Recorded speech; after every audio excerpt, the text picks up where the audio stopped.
Dans la nuit de Sanaa, des explosions retentissent.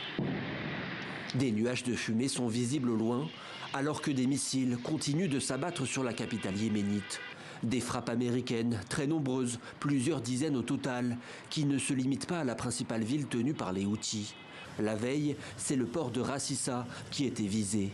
Ces installations pétrolières ont été complètement détruites. De nombreux civils se trouvaient sur les lieux, d'après le ministère de la Santé Houthi. À 9h30, les avions de guerre sont arrivés et ont bombardé l'ensemble du site. Il n'y avait pas d'armes, rien, seulement des employés et des travailleurs. Les flammes nous ont encerclés de toutes parts à l'intérieur de l'installation. Certains ont été tués juste devant moi. Nos collègues ont été tués à côté de moi.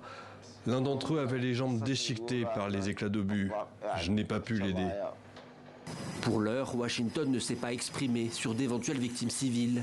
Depuis plusieurs jours, les États-Unis intensifient leur campagne de frappe contre les Houthis. L'armée américaine affirme vouloir neutraliser les capacités militaires du groupe armé, jugées menaçantes pour la stabilité régionale.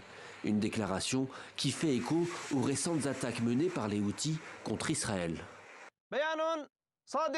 Les forces armées yéménites soulignent que le Yémen, ses dirigeants, son peuple et son armée ne faibliront pas dans leur soutien indéfectible au peuple palestinien opprimé.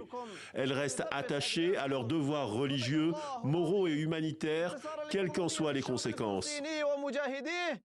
L'Iran, qui soutient les Houthis, a condamné les frappes américaines qualifiées de barbares. En même temps, Téhéran poursuit avec Washington ses pourparlers sur le dossier du nucléaire.